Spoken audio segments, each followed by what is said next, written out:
نسعى دائما في دار الذكورة لإظهار الحقيقة ونمنع خداع المرضى بآراء غير صحيحة. ونظرا لوجود خلاف كبير في ساحة تركيب الدعامات، قررنا أن موضوع إمكانية الحفاظ على النسيج الكهفي أثناء عملية تركيب الدعامة المرنة هو محور نقاشنا في المؤتمر العلمي الأول لدار الذكورة. ونظرا أيضا لتساؤل المريض لماذا لم يتم حسم هذا الجدال بين الأطباء وجعل المريض طرفا في هذه القضية العلمية وخداعه، بناء على ذلك أرسلنا دعوة لكل السادة الزملاء المؤيدين لفكرة الحفاظ على النسيج الكهفي أثناء تركيب الدعامة لحضور المؤتمر ومناقشة وجهة نظرهم. ورغم تأكدنا من وصول الدعوة بكل الطرق الممكنة، لم يتفضل أحد من الزملاء المدعوين بالحضور. وتم إقامة المؤتمر العلمي بحضور أكبر أطباء الذكورة وتركيب الدعامات في مصر، ورئيس الجمعية الأوروبية لجراحي الجهاز البولي والتناسلي الترميمي الأستاذ الدكتور دافيد رالف، ورئيس المدرسة العربية لجراحة المسالك البولية الأستاذ الدكتور ياسر فرحات. مساء الخير.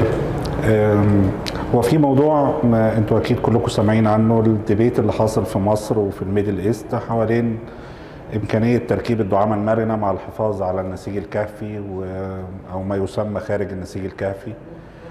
وفي ناس مع الموضوع ده وفي ناس ضده.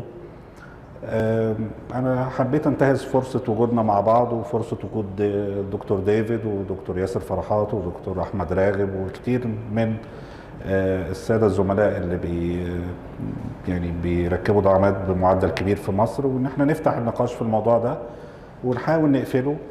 عشان دايما المريض بيسال سؤال يقول يا جماعه طيب ما تقعدوا انتوا كدكاتره مع بعض واتفقوا ووصلوا لحل نهائي، احنا هنحافظ على نسيج ولا لا؟ احنا هنا بنتكلم على الدعامه المرنه مش الدعامه الهيدروليك. فيعني انا قناعتي ان دي في استحاله للحفاظ على النسيج الكافي مع الدعامه المرنه، في امكانيه طبعا مع الدعامه الهيدروليك.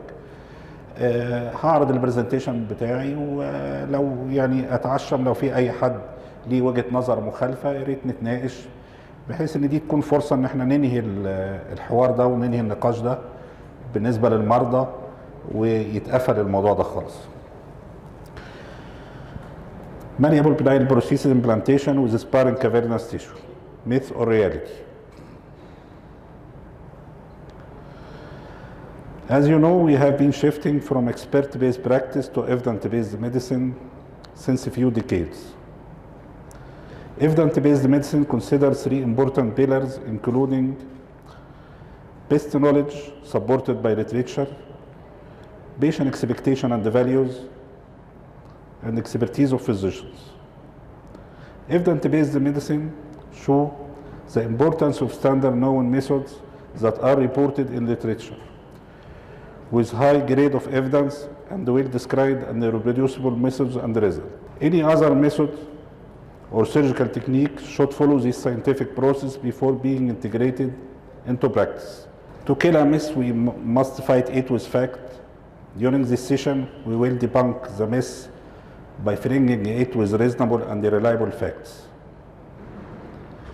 Here I'm going to discuss two theories that were reported recently and show the limitation of both of them in real practice. The first theory is sparing cavernous tissue by downsizing the prosthesis size. The second theory is dissecting the cavernous tissue from tunica albuginea and implanting the penile prosthesis beside it, and the assumption of its possibility to regrow after prosthesis removal. Let's assess the feasibility, safety, and efficacy along with scientific basis for both of them separately. First theory is sparing the cavernous tissue by downsizing prosthesis size. The overall concept here is to implant malleable penile prosthesis with very minimal dilatation and implant prosthesis with downsize to preserve a large part of cavernous tissue surrounds the prosthesis.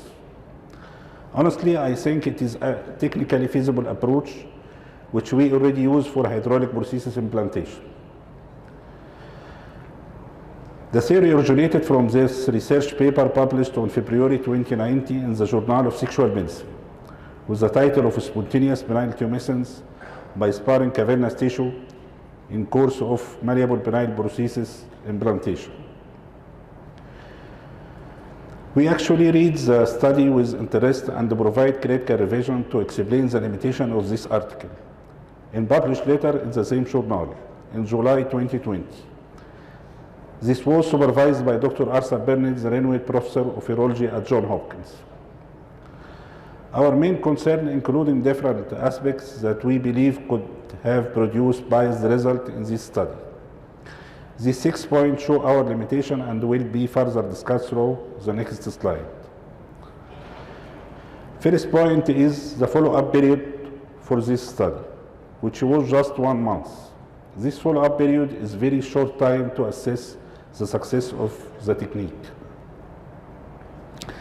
The second point is the fact that we encountered patients who underwent this surgical technique as they come to our center post-surgically, suffering from shortened penile size, penile floppiness, and the prosthesis breakage, resulting in patient dissatisfaction.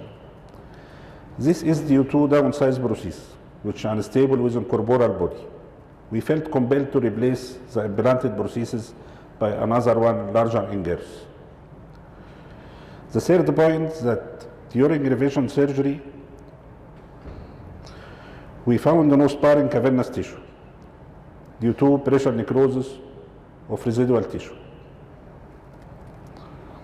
زي ما حضراتكم شايفين ده مريض احنا شلنا له الدعامه. كل اللي موجود ده الكبسول اللي بتكون حوالين الدعامه وبعد كده فايبرس تيشو.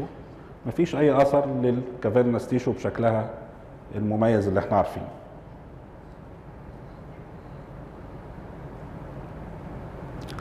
Point number 4, also high mean thickness of cavernous tissue surrounding the implanted prosthesis was reported in the patient of this technique. The tumescence which occurred post-operative was predicted even in conventional technique. Yet it's unclear whether the enhanced girth continued beyond this short-term follow-up period. Do we need cavernous tissue preservation to attain post-operative tumescence? Actually, the answer is no. This patient went to conventional technique for prosthesis implantation. After injection of 20 microgram prostaglandin as shown, the patient preserved normal tumescence. So there is no need to preserve any remnant of cavernous tissue to attain post-operative tumescence. المريض ده متركب له الدعامه بطريقه عاديه خالص. لما اتحقن 20 مايكروجرام بروستاجلاندين حصل له تيوميسنس عادي خالص من غير ما نحافظ على النسيج الكهفي زي ما بيتقال. يبقى اذا مريض الدعامه المرنه لما بيتعرض للاثاره الجنسيه بيحصل له تيوميسنس عادي جدا فوق الدعامه. Point number 5, subjective and non-validation method of assessing spontaneous tumescence in addition to lack of blending measurement. Point number 6, the paper mentioned a reference that use a hydraulic penile prosthesis, not a malleable prosthesis. Thus, it's not acceptable to use the same technique on two different types of prosthesis due to their differences. Finally, the physician implant a downsized penile prosthesis in the patient. The study used 9 mm size penile prosthesis and sparring 6 mm tissue surrounding the prosthesis, which is unacceptable.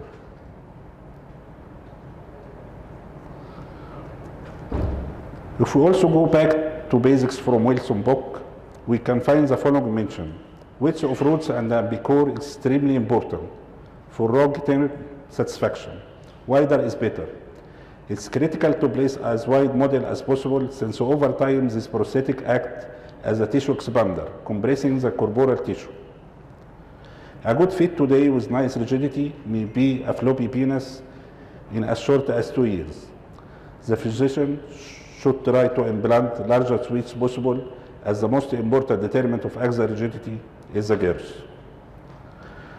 This limitation emphasizes the fact that this theory is incorrect and rejected by all logical aspects. Now we will start discussing the second theory. The second theory claims the ability to dissect the cavernous tissue from tunica albuginea and implant penile prosthesis beside it, and the assumption of its possibility to regrow after prosthesis removal. Unfortunately, there is no evidence of this theory in the literature, according to my knowledge. Moreover, this theory is suffering from several concerns regarding anatomical, histological, physiological, and technical aspects. Let's start with anatomical aspects. Anatomically, we can say that there are two types of tissue according to their anatomical constitution, separable and non-separable. Generally, separable tissue are composed of parallel layers, each with its blood supply, nerve, and drainage.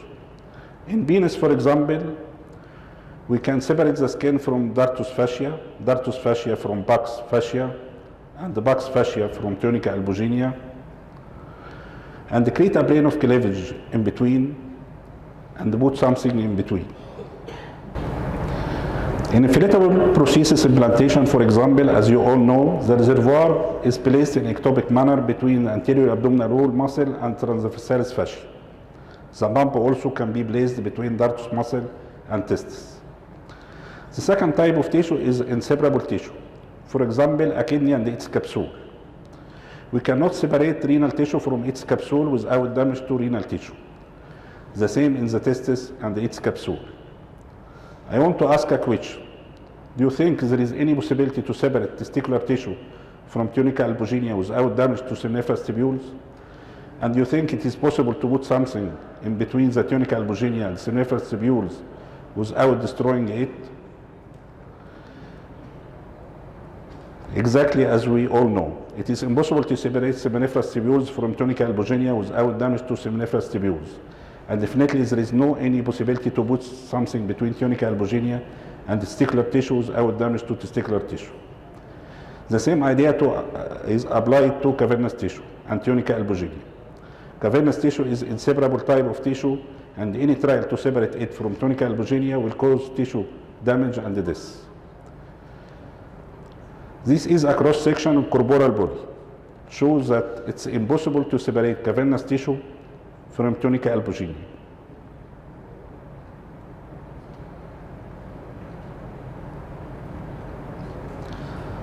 This is what will happen if we try to separate the cavernous tissue from tunica albuginea.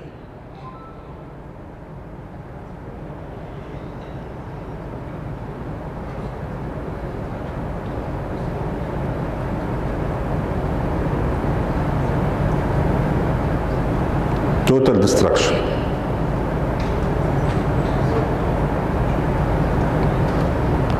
To go deeper into anatomy of the corporal body.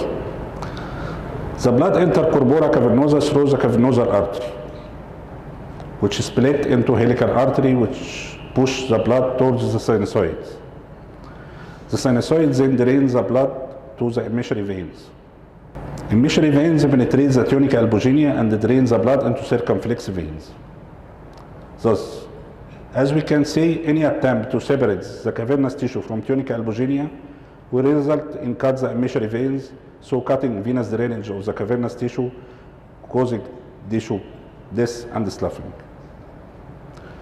From histological point of view, the cavernous tissue consists of millions of sinusoids, which are histological unit by itself, constructed of several types of cells, including endothelial cells and smooth muscle cells. And each has their own blood supply, nerve supply, and venous drainage. How do you think it is possible to compress it for months or years between the prosthesis and the tunica albuginea? Then expect it will regrow after removal of prosthesis. From physiological point of view, actually we cannot maintain a large amount of blood retained in closed space for minutes without precipitation of blood cells and the blood coagulation. This is what could have happened in the corporal body during erection if cavernous tissue wasn't there. The cavernous tissue is responsible for preventing precipitation of blood cells and preventing coagulation of the blood in the corpora cavernosa during erection. But after prosthesis implantation, the prosthesis will fill the cavernous space, preventing blood precipitation and coagulation. During sexual arousal, tunica albuginea will be relaxed, allowing a small amount of blood to enter the corpora around the benign implant, which eventually cause benign enlargement and engorgement with blood. With or without cavernous tissue, this cascade will happen. The main concern is rigidity, which is replaced by the benign implant. So actually there is no need to preserve a remnant of cavernous tissue. From technical point of view, actually we use a very small incision that is usually 2 centimeters. I really wonder how technically we could perform this theory.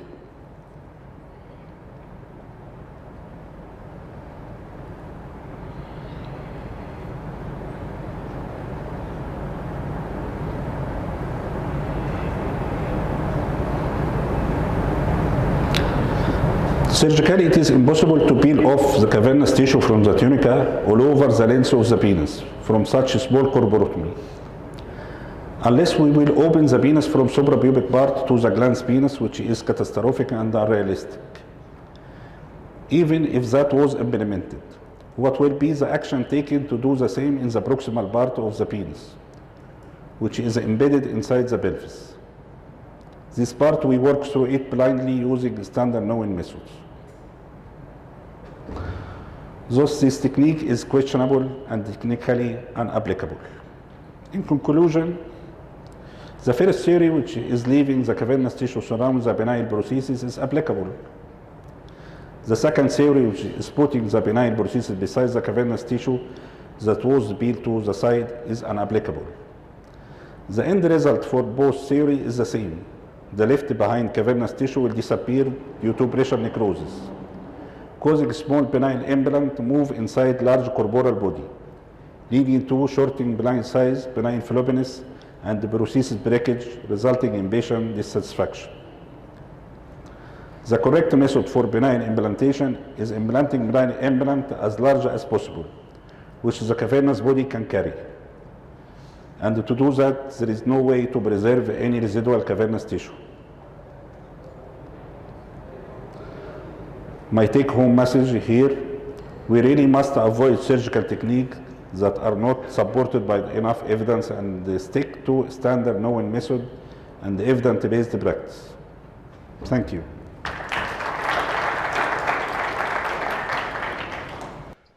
يا جماعة صدقوني ده جزء بسيط من الحالات اللي عندنا، يعني بدون مبالغة احنا عندنا عشرات الحالات بالشكل ده. فأنا بس مندهش من الناس اللي بتقول لا احنا ممكن نحافظ على النسيج، ويمكن زي ما كان بيقول الدكتور أحمد دلوقتي، احنا عشان أحافظ على النسيج أنا محتاج أفتح العضو ده بالكامل من أوله لآخره عشان أقدر أعمل ديسكشن للكافيرنس تيشو وأسلكها من التيونيكا البوجينيا. وايفن لو قدرنا نعمل ده في الجزء اللي ظاهر من العضو هنعمل ده في الجزء البروكسيمال اللي هو جوه منطقه الحوض. ازاي؟ في استحاله احنا بنشتغل في الجزء ده بلايندلي بالموسعات، فحتى تكنيكال ده مستحيل زي ما انا وضحت في البرزنتيشن. بس انا برضو حابب ان احنا موجودين مع بعض. في حد شايف ان احنا ممكن نحافظ على النسيج مع الدعامه؟ نسال اساتذتنا الكبار. دكتور مصطفى صقر شايف انه لا. دكتور محمد عثمان لا. اتفضل. يعني ما فيش فايده، يعني ما فيش اي فاليو من ان انت تحافظ عليه. يعني على اللونج ران او على اللونج تيرم هو العيان بيعيش بالبروبر امبلانت. لو كانت كويسه هي المساله بيبقى تمام، مش مساله الكافيرنس تيشو. صحيح عيانين كتير بقى محتاجين، بس ده بيعتمد على الهرمونز اكتر ما يعتمد على الفاسكولاريتي. ده رأي يا جماعة أستاذنا الكبير جدا دكتور مصطفى صقر. أسأل بقى أستاذي ومعلمي دكتور محمد عثمان. اتفضل يا بيه اتفضل. زي ما قال الدكتور مصطفى، ومعلش صوتي بس عندي برد، إن مفيش حل غير إن احنا نحط البروبر سايز واللينس اند ويدث بس. وده اللي أنا اتعلمته منك يا دكتور محمد صدقني. شكرا مساء. دكتور محمد اتفضل بيه. هو سعادتك الكلام منتهي، لان قصه البليدنج هتعمل بليدنج قد ايه، احتمالات ان احنا نوصل لتحت قد ايه، الانفكشن ممكن تبقى قد ايه. انا بعمل دعامه في 20 دقيقه 25 دقيقه، هعملها في ساعه وشويه. اظن ملهاش اي لازمه الاطاله واحتمالات الانفكشن. سعادتك المهم اللي سعادتك قلته هو الصح، واللي شفناه في البرزنتيشن كلام كله ما فيهوش فصال. شكرا. دكتور مسعود. أسامة حبيبي وصديقي. طبعا ما فيش غير سايت واحد بنركب فيها الدعامه، ولازم احط السايز البروبر اللي هو محتاج الدعامه. طبعا احطه فين؟ بره مفيش غير جوه. عملت كومبريشن للكافيرنس تيشو او دخلت جوه الكافيرنس تيشو، كده عملت دامج للتيشو، فخلاص. طب يا جماعه حد ليه راي مختلف؟ دكتور ياسر. I think it's very clear and very obvious the message that when it comes to sizing, yes, you have to put the optimum size. No doubt that you will, especially if you are talking about the malleable, so you have to go to the right size. The story of the cavernous tissue, I think multiple theoretical points doesn't support that, starting that it's already unhealthy tissue that you are exhausting yourself, wasting the time to preserve, which is already unhealthy, with a pathology that it's already progressive disease, that it will maybe worsen if otherwise this patient is not indicated to have a penile prosthesis if he has a healthy cavernous tissue. And I think from the surgery that we noticed, and I think anyone in revised cases, no one can recognize by naked eye that there is still cavernous tissue that has been preserved. It has been replaced with a good capsule, and there is no real tissue. But again, it's a good idea, good suggestion from David that we heard, that let's to have that to be a real evidence why we are not collecting the cases, try to have structure in the study, and then it can be published, that can be has an evidence base. That's what we are discussing now. If you have this number of cases, start the documentation, and then we can help to write something to prove that. What do you think? So you can add a questionnaire to that as well. Yeah. Patient satisfaction. Yeah. The trouble is, who's doing the operation? You're not going to do it. أسامة. No, I mean that cases comes maybe for revision or something. I know, but Osama knows that if he does it, all his patients are going to come back and want a revision. So he's not going to do it. Okay. That's the problem. Is Yeah, it's not easy to have a study. It's not easy to have a study to do it.